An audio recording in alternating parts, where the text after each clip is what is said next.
Hello guys, आज के इस वीडियो में हम देखने वाले हैं टॉप 60 क्वेश्चन जो कि आने वाले ग्रुप डी एग्जाम के लिए वेरी इंपॉर्टेंट होगा। आप लोग इस वीडियो को ध्यान से देखिएगा। चलिए फिर वीडियो को शुरू करते हैं। इस वीडियो में आपका पहला सवाल है, भारत का पहला उपग्रह कौन सा था? सभी को पता होगा भारत का पहला उपग्रह था आर्यभट्ट। ऑप्शन नंबर बी आपका सही जवाब रहेगा, आर्यभट्ट जो कि भारत का पहला उपग्रह था। चलिए अगला सवाल, संविधान सभा के स्थायी अध्यक्ष कौन थे? देखिए संविधान सभा के स्थायी अध्यक्ष इनमें से हो जाएंगे Rajendra Prasad. Option number A बिल्कुल सही जवाब रहेगा, Rajendra Prasad. RRB group D exam के लिए वेरी इंपॉर्टेंट क्वेश्चन है। देखिए अगला सवाल है, कौन सा ग्रह सूर्य का पुत्र कहलाता है? तो इनमें से सूर्य का पुत्र जो है कहलाता है बुध। ऑप्शन नंबर बी बुध ग्रह जो कि बिल्कुल सही जवाब हो जाएगा। चलिए नेक्स्ट क्वेश्चन, भारत का पहला परमाणु संयंत्र कहाँ पर स्थापित किया गया था? तो पहला परमाणु संयंत्र की स्थापना जो है यह हुआ था तारापुर में। ऑप्शन नंबर बी तारापुर जो कि आपका बिल्कुल सही जवाब रहेगा। चलिए क्वेश्चन नंबर 5 है, पंचवर्षीय योजनाओं की शुरुआत कब से हुई थी? तो पंचवर्षीय योजनाओं की शुरुआत हुआ था 1951 में। ऑप्शन का सी बिल्कुल सही जवाब रहेगा, 1951 में। चलिए नेक्स्ट क्वेश्चन, संयुक्त राष्ट्र संघ की स्थापना कब हुई थी? तो संयुक्त राष्ट्र संघ की स्थापना हुआ था 1945 में। ऑप्शन का बी बिल्कुल सही जवाब रहेगा, 1945 में।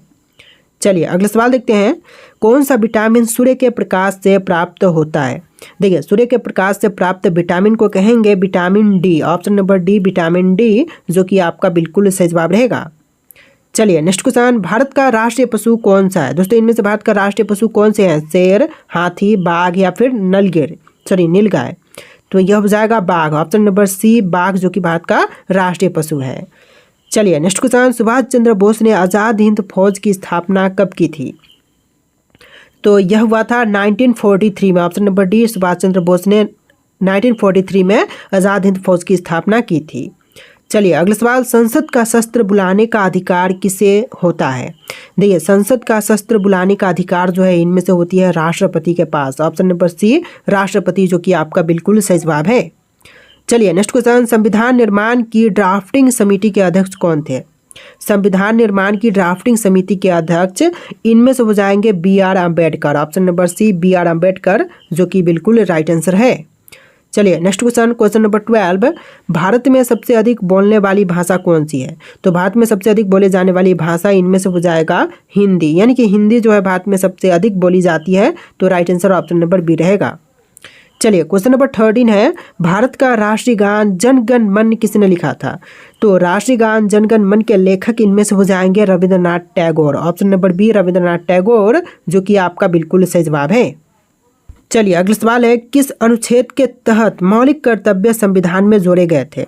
देखिए अनुच्छेद के तहत जो कि मौलिक कर्तव्य संविधान में जोड़े गए थे इनमें से हो जाएगा आर्टिकल 51A के अंतर्गत। ऑप्शन नंबर सी बिल्कुल सही जवाब रहेगा, अनुच्छेद 51A। चलिए अगला सवाल, हरित क्रांति का संबंध किससे है? देखिए हरित क्रांति का संबंध इनमें से हो जाएगा कृषि से। ऑप्शन नंबर बी कृषि जो कि आपका बिल्कुल सही जवाब रहेगा। चलिए नेक्स्ट क्वेश्चन, भारतीय संविधान को पूर्ण रूप से कब अपनाया गया था? तो भारतीय संविधान पूर्ण रूप से अपनाई गई थी 26 जनवरी 1950 के दिन, यानी कि आपका right answer option number B रहेगा, 26 जनवरी 1950 के दिन। चलिए नेक्स्ट क्वेश्चन, भारत में प्रथम महिला राज्यपाल कौन थी? तो भारत की जो प्रथम महिला राज्यपाल थी इनमें से हो जाएंगी option number B Sarojini Naidu, यानी कि आपका आंसर ऑप्शन का बी रहेगा, सरोजनी नायडू। चलिए अगला सवाल, योजना आयोग का अध्यक्ष बोल रहा हूँ, गठन कब हुआ था? तो योजना आयोग का गठन जो है यह हुआ था 1950 में। ऑप्शन नंबर बी 1950 जो कि आपका बिल्कुल सही जवाब है। तो देखिए आपका अगला सवाल है, पृथ्वी दिवस यानी कि अर्थ डे कब मनाई जाती है? दोस्तों अर्थ डे जो है यह मनाई जाती है 22 अप्रैल के दिन, यानी कि आपका right answer option number B रहेगा, 22 अप्रैल के दिन। चलिए नेक्स्ट क्वेश्चन, भारत के पहले मुख्य चुनाव आयुक्त कौन थे? तो भारत के जो पहले मुख्य चुनाव आयुक्त थे इनमें से हो जाएंगे Sukumar Sen. Option number B Sukumar Sen जो कि आपका बिल्कुल सही जवाब है। चलिए क्वेश्चन नंबर 21 है, हर्षचरित्र नामक ग्रंथ किसने लिखा था? तो हर्षचरित्र नामक ग्रंथ को लिखने वाले इनमें से हो जाएंगे Banabhatta. Option number A Banabhatta जो कि आपका बिल्कुल सही जवाब है। चलिए अगला सवाल, मोंटेस्क्यू का नाम किस सिद्धांत से जुड़ा है? देखिए मोंटेस्क्यू का नाम जो है यह जुड़ा हुआ है शक्ति के विभाजन का सिद्धांत से। ऑप्शन नंबर सी आपका सही जवाब रहेगा। चलिए अगला सवाल, किस संविधान संशोधन के तहत पंचायती राज व्यवस्था को संवैधानिक दर्जा मिला? देखिए पंचायती राज व्यवस्था को संवैधानिक दर्जा मिला था 73वां संविधान संशोधन के तहत। ऑप्शन नंबर सी आपका सही जवाब रहेगा। चलिए क्वेश्चन नंबर 24 है, भारतीय लोकपाल की संतुष्टि सबसे पहले किसने की थी? तो भारतीय लोकपाल की संतुष्टि सबसे पहले करने वाले इनमें से हो जाएंगे ऑप्शन नंबर का सी, संतोष हेगड़े। ऑप्शन नंबर सी आपका सही जवाब रहेगा। अगला सवाल है, भारतीय संविधान में कुल कितने अनुसूचियां यानी कि शेड्यूल्स हैं? देखिए भारतीय संविधान में अनुसूचियों की संख्या टोटल हो जाएगा 12। ऑप्शन नंबर सी 12 जो कि आपका बिल्कुल सही जवाब है। चलिए नेक्स्ट क्वेश्चन, दीन इलाही धर्म किस मुगल शासक ने शुरू किया था? तो दीन इलाही धर्म को शुरू करने वाले मुगल शासक इनमें से हो जाएंगे Akbar. Option number C Akbar जो कि आपका सही जवाब है। चलिए नेक्स्ट क्वेश्चन, किस अनुच्छेद के अंतर्गत राष्ट्रपति को आपातकाल लगाने का अधिकार है? देखिए राष्ट्रपति जो है आपातकाल लगा सकते हैं अनुच्छेद 352 के अंतर्गत। ऑप्शन नंबर ए आपका बिल्कुल सही जवाब रहेगा। चलिए अगला सवाल है, नंदा देवी पर्वत भारत के किस राज्य में स्थित है? हिमाचल प्रदेश, जम्मू कश्मीर, उत्तराखंड या फिर सिक्किम? तो यह है उत्तराखंड में। ऑप्शन नंबर सी उत्तराखंड जो कि बिल्कुल सही जवाब रहेगा। चलिए अगला सवाल, भारत की पहली महिला आईपीएस अधिकारी कौन थी? देखिए इनमें से भारत की पहली महिला आईपीएस अधिकारी जो थी यह हो जाएंगी Kiran Bedi. Option number B बिल्कुल सही जवाब रहेगा, किरण बेदी।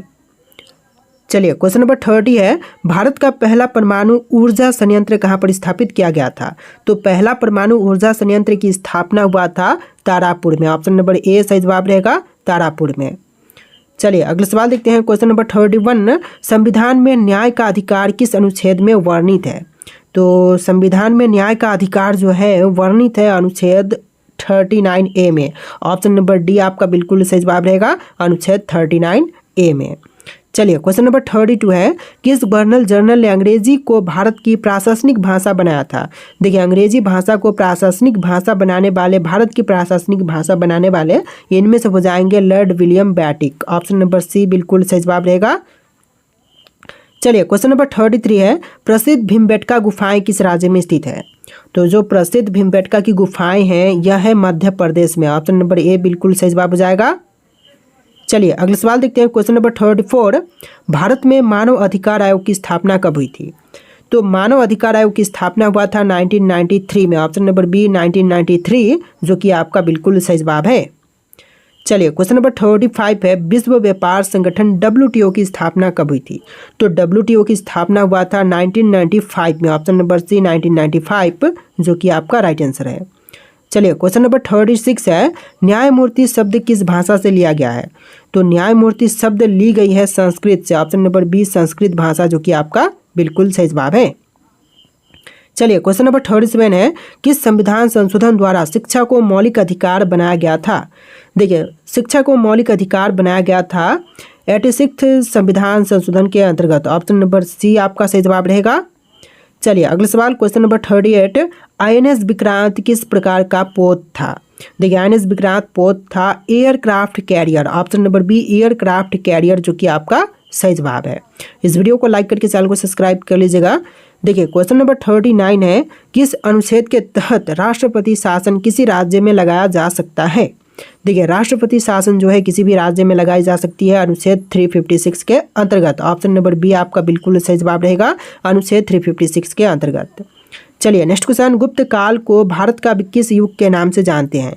देखिए गुप्त काल को भारत का स्वर्ण युग के नाम से जानते हैं। Right answer option number A रहेगा, स्वर्ण युग। चलिए क्वेश्चन नंबर 41 है, भारत का प्रथम उपग्रह आर्यभट्ट किस वर्ष प्रक्षेपित किया गया था? तो पहला उपग्रह आर्यभट्ट को प्रक्षेपित किया गया था 1975 में। ऑप्शन नंबर बी 1975 जो कि आपका बिल्कुल सही जवाब रहेगा। चलिए अगला सवाल, किस संविधान संशोधन द्वारा न्याय, स्वतंत्रता और समता और बंधुत्व को और सुदृढ़ किया गया था? न्याय, स्वतंत्रता, समता और बंधुत्व को और सुदृढ़ किया गया था 42वें संविधान संशोधन के बाद से। ऑप्शन नंबर ए सही जवाब रहेगा, 42वें संविधान संशोधन द्वारा। चलिए नेक्स्ट क्वेश्चन, बुद्ध के जीवन से संबंधित धमेक स्तूप कहाँ पर स्थित है? देखिए जो बुद्ध के जीवन से संबंधित धमेक स्तूप है इनमें से हो जाएगा सारनाथ में। ऑप्शन नंबर बी सारनाथ जो कि आपका बिल्कुल सही जवाब है। देखिए क्वेश्चन नंबर 44 है, भारत में पहली बार किसने गुड गवर्नेंस शब्द का प्रयोग किया था? सबसे पहले गुड गवर्नेंस शब्द का प्रयोग करने वाले इनमें से हो जाएंगे Atal Bihari Vajpayee. Option number D आपका बिल्कुल सही जवाब रहेगा, अटल बिहारी वाजपेयी। चलिए क्वेश्चन नंबर 45 है, मुद्रा राक्षस नाटक किसने लिखा था? तो मुद्रा राक्षस नाटक को लिखने वाले इनमें से हो जाएंगे Vishakha Datta. Option number B बिल्कुल सही जवाब रहेगा, विशाखा दत्त। चलिए अगला सवाल, किस राज्य की विधानसभा में सबसे कम सीटें हैं? तो सबसे कम सीटों वाला भारतीय राज्य इनमें से हो जाएगा Mizoram. Option number C Mizoram राज्य की सबसे कम विधानसभा सीटें हैं। चलिए अगला सवाल, राष्ट्रीय महिला आयोग की स्थापना कब हुई थी? तो राष्ट्रीय महिला आयोग की स्थापना हुआ था 1992 में। ऑप्शन नंबर सी 1992 जो कि आपका सही जवाब है। देखिए अगला सवाल है, ICAR भारतीय कृषि अनुसंधान परिषद का मुख्यालय कहाँ पर है? तो भारतीय कृषि अनुसंधान परिषद का मुख्यालय इनमें से हो जाएगा दिल्ली में। ऑप्शन नंबर बी सही जवाब रहेगा, दिल्ली में। चलिए क्वेश्चन नंबर 49 है, भारत के किस राष्ट्रपति का कार्यकाल सबसे लंबा था? देखिए भारत के वह राष्ट्रपति जिनका कार्यकाल सबसे लंबा था तो इनमें से हो जाएंगे Rajendra Prasad. Option number A आपका बिल्कुल सही जवाब हो जाएगा, राजेंद्र प्रसाद। चलिए अगला सवाल, भारत की पहली अंतरिक्ष यात्री महिला कौन थी? तो भारत की जो पहली अंतरिक्ष यात्री महिला थी इनमें से हो जाएंगी Kalpana Chawla. Option number A सही जवाब हो जाएगा, कल्पना चावला भारत की पहली महिला अंतरिक्ष यात्री थी। चलिए अगला सवाल, किस नदी को बिहार की शोक नदी कहा जाता है? देखिए बिहार की शोक नदी जो है इनमें से कही जाती है कोसी नदी को, यानी कि आपका right answer option number A रहेगा, कोसी नदी। चलिए अगला सवाल, किस अनुच्छेद के अंतर्गत संसद भारत के किसी राज्य की सीमाओं में परिवर्तन कर सकता है? देखिए अंतर्गत जो कि अनुच्छेद के अंतर्गत संसद जो है भारत के किसी भी राज्य की सीमाओं को परिवर्तित कर सकता है, परिवर्तन कर सकता है, तो इनमें से हो जाएगा अनुच्छेद 3 के अंतर्गत। ऑप्शन नंबर बी आपका बिल्कुल सही जवाब रहेगा, अनुच्छेद 3। चलिए नेक्स्ट क्वेश्चन, किस भारतीय नेता ने सर्वोदय शब्द का प्रचार किया था? देखिए सर्वोदय शब्द का प्रचार करने वाले भारतीय नेता इनमें से हो जाएंगे विनोबा भावे। ऑप्शन नंबर सी विनोबा भावे जो कि आपका सही जवाब है। देखिए अगला सवाल, भू राजस्व सुधार से संबंधित जमींदारी प्रथा उन्मूलन कब प्रारंभ हुआ था? देखिए भू राजस्व सुधार से संबंधित जमींदारी प्रथा का उन्मूलन जो है यह हुआ था 1950 में। ऑप्शन नंबर बी 1950 जो कि आपका बिल्कुल सही जवाब है। चलिए नेक्स्ट क्वेश्चन है, किस संविधान संशोधन ने 18 वर्ष की आयु पर मतदान का अधिकार दिया था? देखिए 18 वर्ष की आयु पर मतदान का अधिकार देने वाले इनमें से हो जाएगा 61वां संविधान संशोधन। ऑप्शन नंबर सी 61वां संविधान संशोधन जो कि आपका सही जवाब है। अगला सवाल है, प्लासी का युद्ध कब लड़ा गया था? तो प्लासी का युद्ध हुआ था 1757 के समय। ऑप्शन नंबर ए बिल्कुल सही जवाब रहेगा, 1757 में।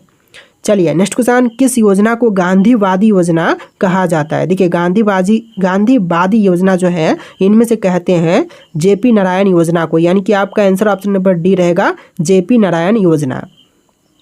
चलिए नेक्स्ट क्वेश्चन, कौन सी संस्था भारत में राष्ट्रीय आय की गणना करती है?